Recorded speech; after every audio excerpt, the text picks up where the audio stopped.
Buenas tardes, creo ya. Agradecer a los organizadores. Igualmente felicito este trabajo común, conjunto, entre Flaxo y la Universidad Central, en particular la Facultad de Ciencias Sociales y Humanas. Se nos había colocado en esta mesa, dentro de esta propuesta de claves gramscianas en la interpretación política ecuatoriana.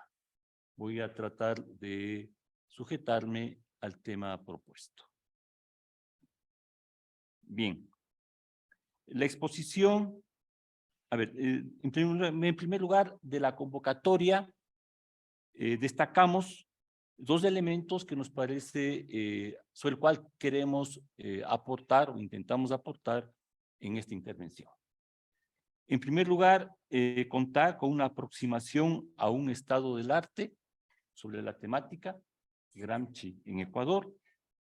En segundo lugar, explorar los alcances de la lectura del autor italiano Gramsci en el Ecuador. De acuerdo a ello, la ponencia está organizada en 4 partes.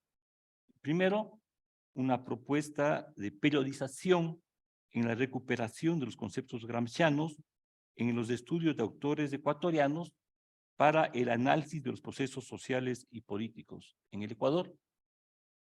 En segundo lugar, me voy a centrar en un segundo periodo, que es fines de los años 90 e inicios de los 2001, en la recuperación del concepto gramsciano de hegemonía y el concepto de contrahegemonía. En tercer lugar, quisiera recuperar la experiencia que desplegamos en la revista Espacios, aportes al pensamiento crítico contemporáneo, experiencia que se desplegó entre los periodos 1993 y 2007. Y en su trabajo intenta acercarse a la potencialidad académica política del concepto de intelectual orgánico. Y finalmente, pongo la pregunta: ¿por qué nos atrae una y otra vez el pensamiento gramsciano en estas regiones tan lejanas a Italia como las regiones andinas? Bien. En primer lugar, la propuesta de periodización. Planteo 3 momentos. Obviamente, no estamos en el momento fundacional de trabajo sobre el tema de Gramsci en el Ecuador. Se ha recorrido un largo trecho.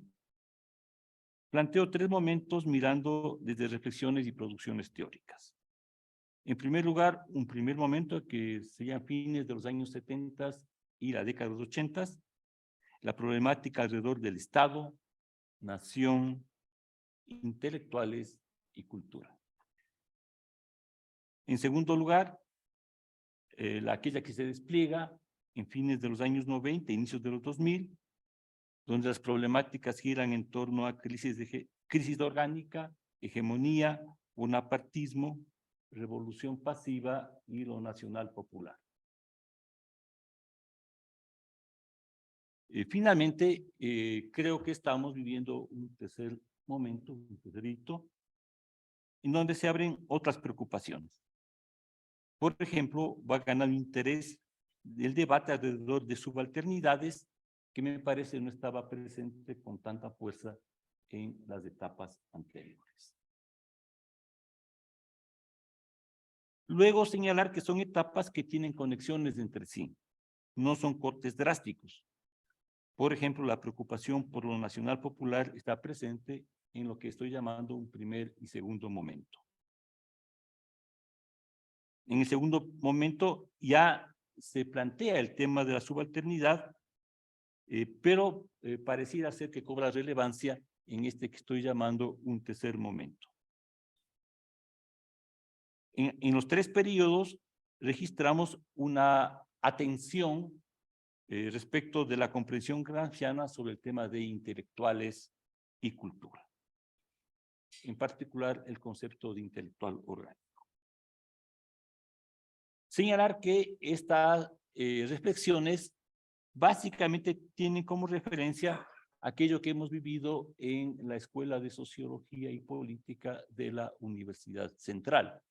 Debo confesar que no he realizado un seguimiento respecto de cómo evolucionó esto en otros ámbitos académicos. Pero yo sí quisiera destacar, resaltar el rol jugado por este espacio académico, Sociología, ahora Facultad de Ciencias Sociales y Humanas de la Universidad Central, y en general la Central.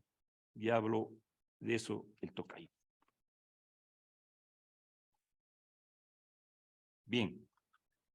El primer periodo, entonces digo, la problemática gira alrededor de los temas de Estado, nación, cultura e intelectuales. He colocado en la diapositiva la portada del libro de Erika Silva del año 1984, Nación, Clase y Cultura, publicado acá en Flaxo, en su colección Ensayos. Estamos hablando de hace 40 años. 1984, la autora firma el acto de presentación en diciembre del 83.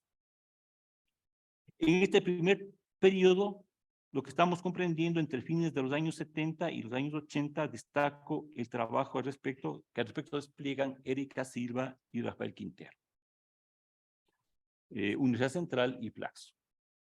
Considero que una de las primeras obras en abordar expresamente una relación entre el pensamiento gramsciano y los debates sobre los procesos políticos del Ecuador es Nación, Clase y Cultura del año 1984.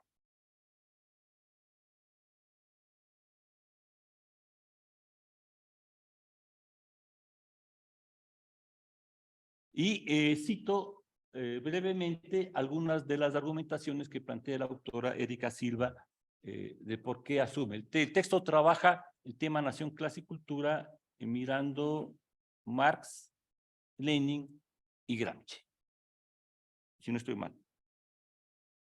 Dice Silva, nuestro análisis gira alrededor de un nudo central constituido por dos problemáticas originales del pensamiento gramsciano: la constitución de lo nacional estatal y lo nacional popular, como dos realidades que se condicionan mutuamente, pero que al mismo tiempo están en permanente y latente conflicto.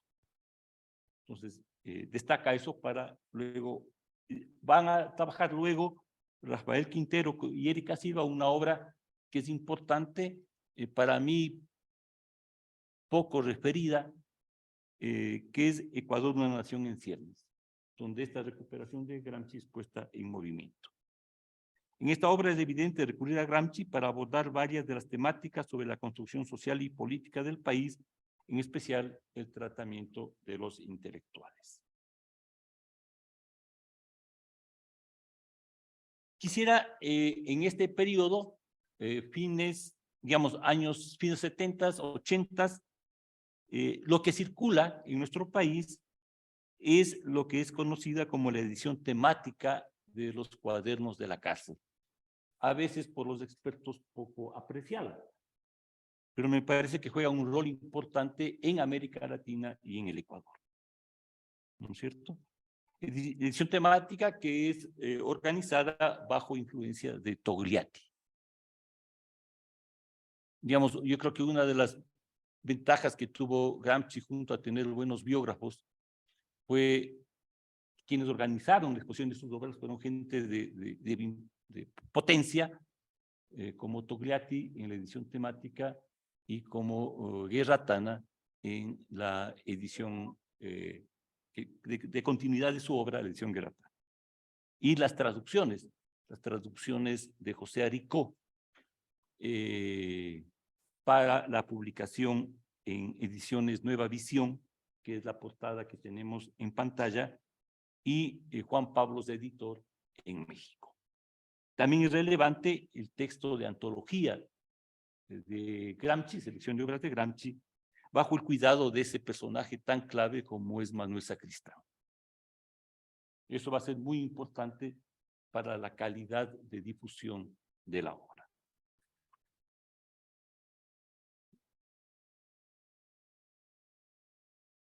En el segundo periodo, miro la problemática gira alrededor básicamente de las cuestiones de crisis orgánica y hegemonía. El segundo periodo lo comprendemos de entre los fines de los años 90 e inicios de los 2000. Son determinantes en la reflexión los acontecimientos marcados por la crisis política y económica de este periodo, la consolidación del movimiento indígena y del campo popular en esta etapa. La apertura del periodo influye mucho el fenómeno de hegemonía alrededor del periodo neodesarrollista de los gobiernos de Rafael Correa en el proceso constituyente y el proceso constituyente 2007-2008. Aquí destaco un abanico más amplio de autores. He señalado solamente algunos de ellos, debo reconocer que me faltan, pero destaco, aquí señalo Mario Unda, Napoleón Saltos. Me parece que los aportes de Napoleón han sido importantes en el debate que hemos tenido en la central sobre la obra de Gramsci. Pablo Espina, Alejandro Santillana, me coloco ahí también, pero reconozco hay muchos más autores.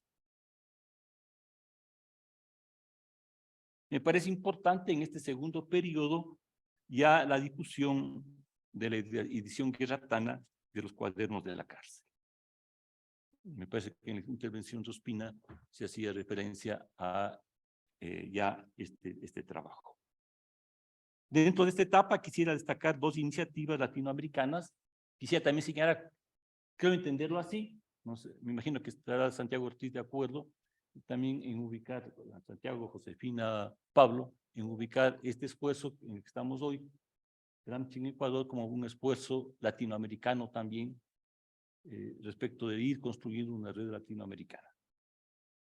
Bueno, pues me estoy refiriendo a los fines de los 90, inicios de los 2000.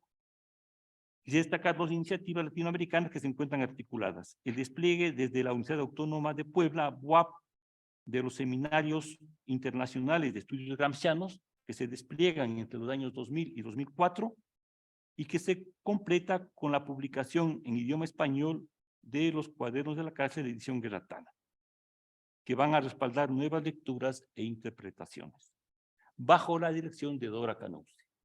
Debemos decir que la posibilidad de la publicación de los 6 tomos en gran parte fue un esfuerzo conjunto entre Canousi y la Universidad de Puebla, que financiaron poder completar el trabajo.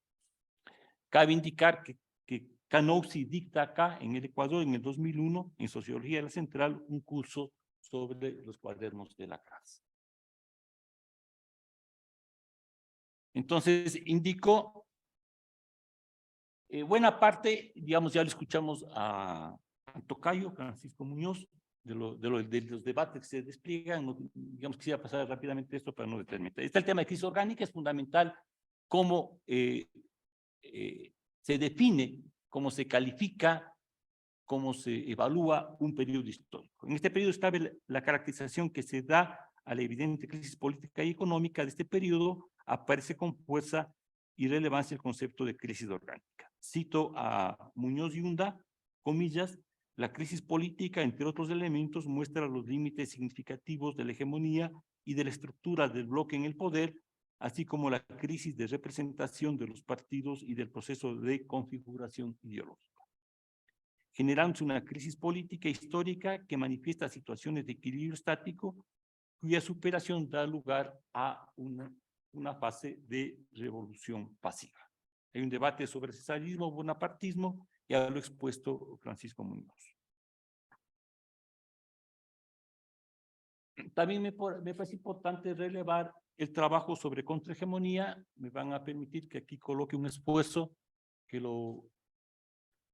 de publicación de edición que lo coordinamos con un muy importante intelectual venezolano, lamentablemente fallecido recientemente, Álvaro Márquez Fernández, que publicó la revista Utopía y Praxis Latinoamericana.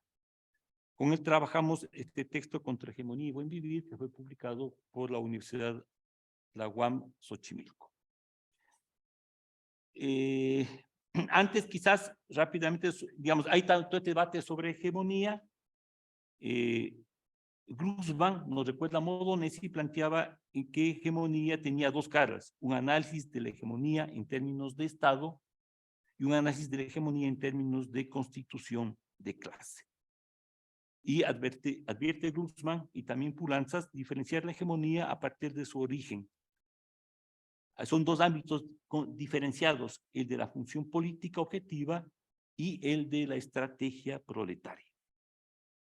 Y mirar la teoría de la hegemonía como una teoría de la organización, una teoría de la constitución de las clases como voluntades políticas colectivas.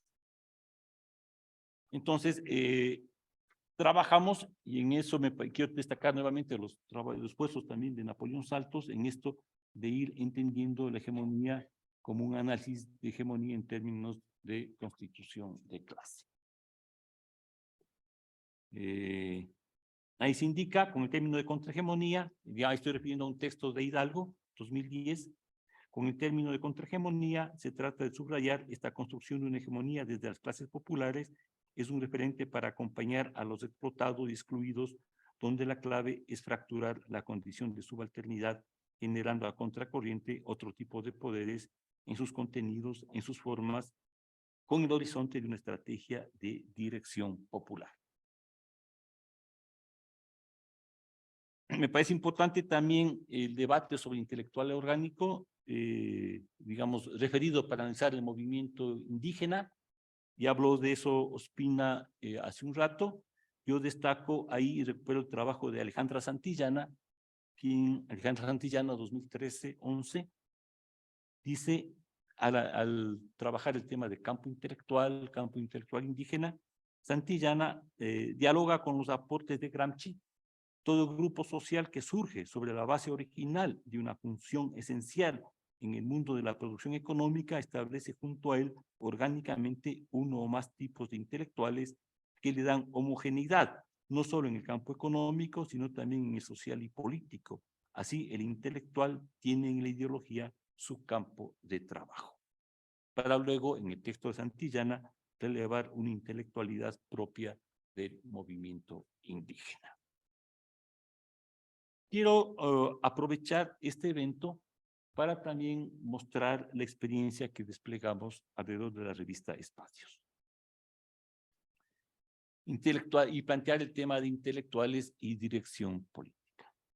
Al plantearse en este evento el asunto de, comillas, explorar alcances de la lectura de Gramsci en el Ecuador, no quisiera dejar de mencionar el esfuerzo que desplegamos un núcleo de intelectuales bajo una perspectiva estratégica de bloque popular en relación con estructura partidaria. Sí, me parece que también es importante en el debate de Gramsci, el debate político, recuperar los partidos políticos y los partidos de izquierda, porque estamos pensando una reflexión de intelectuales sin partidos, y ese me parece que es un error.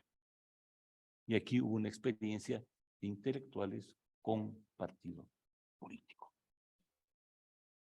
Un esfuerzo de relación intelectuales y partido que tenía como punto de referencia la comprensión gramsciana de conducción y dirección política. Y aquí yo quisiera también decir que, puesto que los organizadores hablan de explorar alcances de lecturas, no hay muchos que leyeron a Gramsci y no necesariamente escribieron sobre Gramsci, pero para quienes la obra de Gramsci fue un referente importante.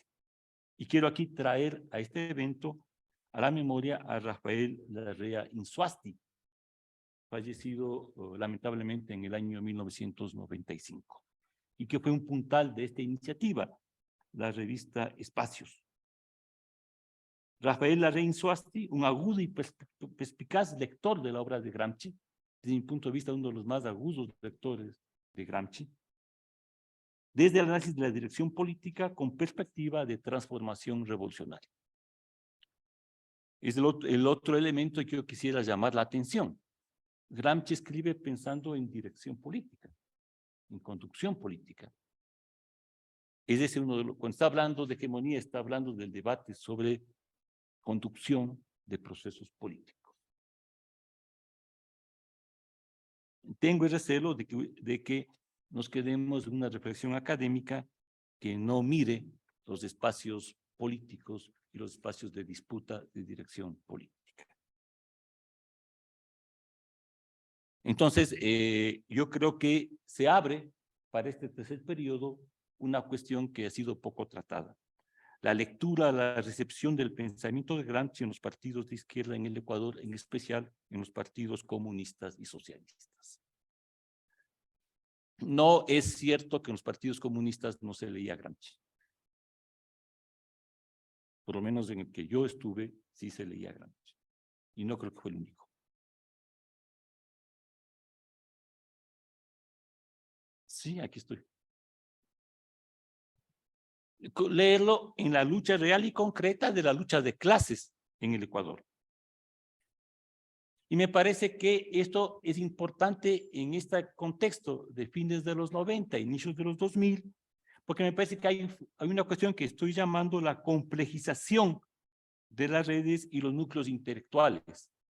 No es igual la constitución de intelectuales en los años 60 y 70 que la constitución de intelectuales y el debate de intelectuales en los años 90, inicios de los 2000. Una complejización ante la reflexión sobre los temas étnicos, del feminismo, de la ecología y de lo cultural.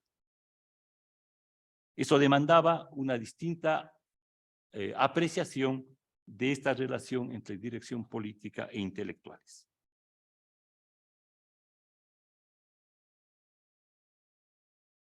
Finalmente, ¿por qué nos atae una y otra vez el pensamiento de Gramsci? Me parece que es sobre todo en que Gramsci nos plantea un enorme desafío, el desafío precisamente de la revolución y de la conducción política, cultural. Seguir la obra y la vida de Gramsci es potente, en verdad él logró su propósito, aquel que coloca en una de las cartas cuando inicia sus obras, escribir, no sé cómo se pronuncia en alemán, Forever, escribir en el largo plazo, escribir en el horizonte. Creo que eso él efectivamente lo logró. Plantea el desafío de la construcción socialista como reforma intelectual y moral. Él no estaba apuntando a humanizar el capitalismo. Ese no era su objetivo, ese no era lo que él tenía en mente. Por otro lado, en el Ecuador y en los países de la región latinoamericana no está consolidado el dominio hegemónico neoliberal. Si nos contrastamos con lo que pasa en este momento en Europa, sin lugar a dudas, nuestro continente tiene espacios importantes de debate y de discusión. Todavía hay intersticios y fracturas dentro de las cuales incidir y un movimiento social y popular con potencialidades. Intersticios y fracturas también en el dominio intelectual y cultural, dentro del cual es posible colocar propuestas estratégicas de transformación profunda. Muchas gracias.